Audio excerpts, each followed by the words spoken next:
Hey, Facebook Live. Hope you are doing well today. It's Nathan here. And again, it is 100 Talks for 100 Days. I'm really excited about this because this is all about going beyond success like we've had with Be the Talk podcast. We are next week hitting the 250 episode mark, and I'm just under actually 300 in recording these. I've taken my foot off the gas pedal, and I really need to close it up for the year. I'm only about 20 away, but this is 100 talks in 100 days. I want to do something significant, not just do something successful.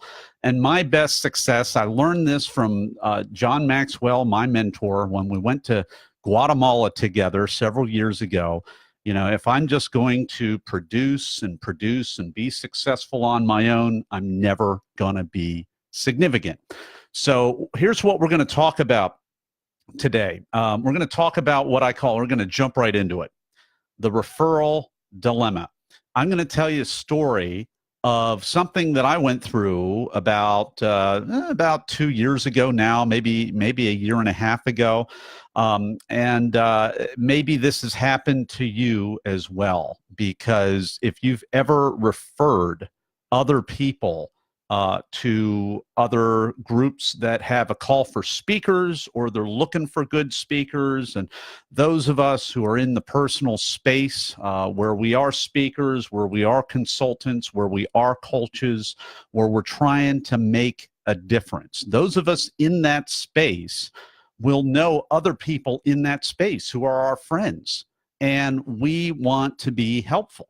Am I right? We want to help them succeed, and we want to do something significant for them. And so if you're like me, you've gone around and you've purchased programs and certifications, and you bought into networks that are amazing networks, and you meet the best people. And it's so funny because it's like you can have people at the local coffee shop, but when you actually go to a first-rate event and meet other people who are really part of the tribe, there's really nothing like it. And there's really nothing like being able to connect with other people that are really, really, really aligned.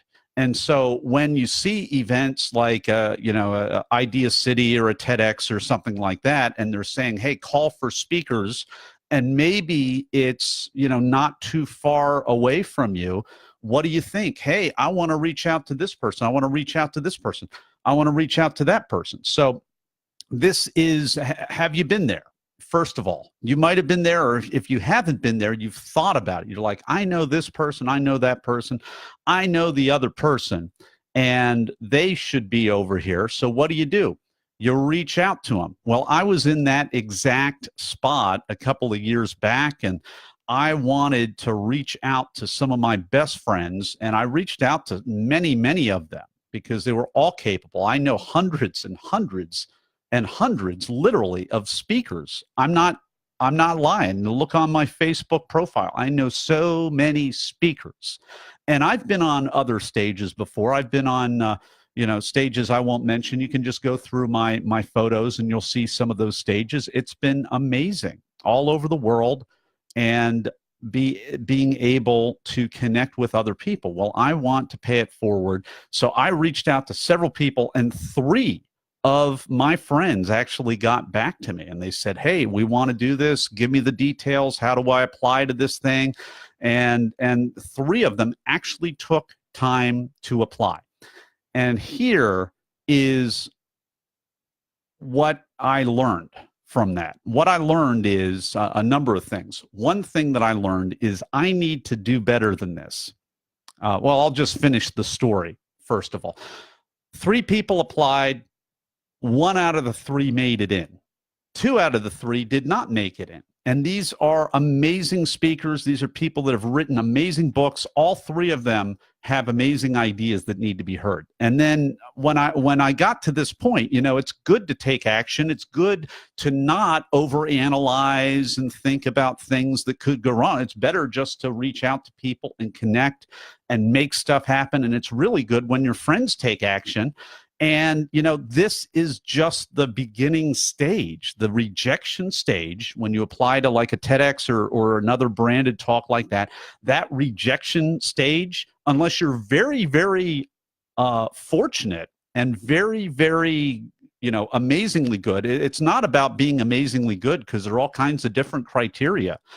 So it's really, I don't want to say it's luck because it's a meritocracy, but you have, if you're only going to throw up one shot, then it really is kind of luck. Who gets the luck of the draw? Because these are famously oversaturated. It's like trying to get a seat on an airline. They've already overbooked, oversold. So if you didn't get there early, you're gonna get bumped even though you paid for the ride. Well, it's a little bit like that in terms of the demand. There's a reason why everybody wants to give a talk to change the world. And what I realized was that rejection is just one phase. It's just the first step in the cycle. And I learned a number of other things. I learned I needed to do a better job of preparing my friends, and I need to do a better job of expectations management because, you know, I think all three people expected to be able to be on the stage, and it was just far more competitive than that. And it was in a league where everybody who applied was almost on an equal footing in terms of really, really being competitive. So what's my point in all that? It's just one phase in the process. And what I realized is, hey, I invest in relationships. I invest in my business. I invest in traveling all over the world to meet people and to meet up with people and to go to other countries. I've been to a couple of different countries to train and teach and really have a historic impact. And I've invested an awful lot of capital in doing that. And it's really investing not just in the program, it's investing in relationships, it's investing in these other people. And they've done the same thing. And I'm part of that investment for them. And so I realized, you know, it really, it was kind of not sitting great with me because it's like, you know, I don't want to reach out. And I don't know if you've ever felt this way before. I don't want to reach out to be referring people when, you know, there's kind of like this thing about, you know, I don't want to refer people to something that it's kind of, there's a chance element instead of a, you know, for sure element. It's a little bit risky to be referring people to go through this time-consuming process, especially if they only do it a couple times or only apply to one place. They really have everything to lose, and I don't want that to bounce back on me. I hope this is making sense. I hope, you know, I'm a little, I tried not to play the social games in high school or middle school, and I tried not to, you know, be super political. But you know what? As an adult, I realized there's such a thing, legitimately such a thing as social dynamics. And I don't want to be setting people up. This is my point. I don't want to be setting people up for false expectations or failure and then be the face on the person who got their hopes up and then it didn't work out. You know, now it did work out for the one person, and I'm so happy for that one person, but I want it to work out for all three people. I want it to work out for every person. And when I thought even more about it, I realized it's not about one shot or two applications or three. It's about habits. And that is why I've completely changed my thinking. I no longer refer my colleagues, my friends to these events. Instead, I take them through, if they're willing to go through, a short, simple course where I lay out the landscape and give them something that's way better than an opportunity to audition somewhere. I give them something that's way better than that. I give them the opportunity to have knowledge on top of their motivation, to not just be motivated, but have knowledge, to be informed, to have the power of knowing how these things work and how they can, better yet, stack the odds in their favor. And I have an email course that I take my friends through. It's actually a lot faster. I can track and see which of my friends actually complete the course and which, only sign up and then they unsubscribe, on the second day or whatever. I could see the behaviors, and that's really a better way to do it because it saves my friends time. It saves me time. It's a great way for me to build value and build trust with people that I don't even know who are listening and subscribing to the podcast. It's a great way to do it. And they're just these simple 5 habits. I'm not going to go into them because I've been talking about them in other days a great deal. But here's my point. Here's another point. I guess my main point is, who do you know that needs to be on that branded stage in 2019? Why am I asking? Because so many amazing people with ideas that are worth spreading that need to be on the stage.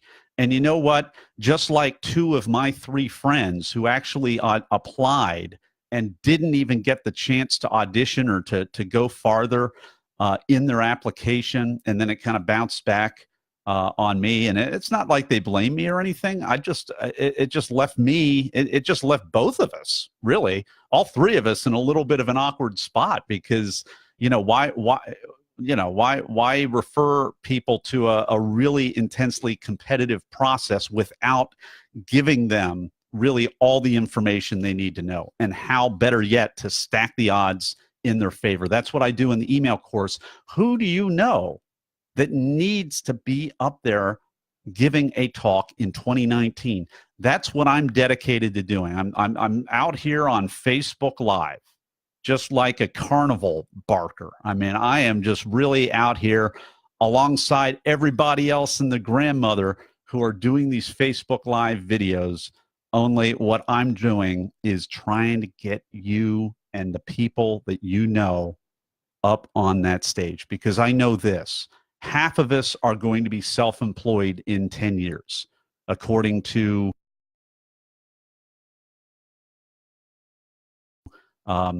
I think it was Entrepreneur Magazine. I'll find because I've been talking about this, because half of us, voluntarily or involuntarily, are going to be self-employed contractors. Why? Because employees are becoming a very, very rare pedigree in the world of office workers and other workers.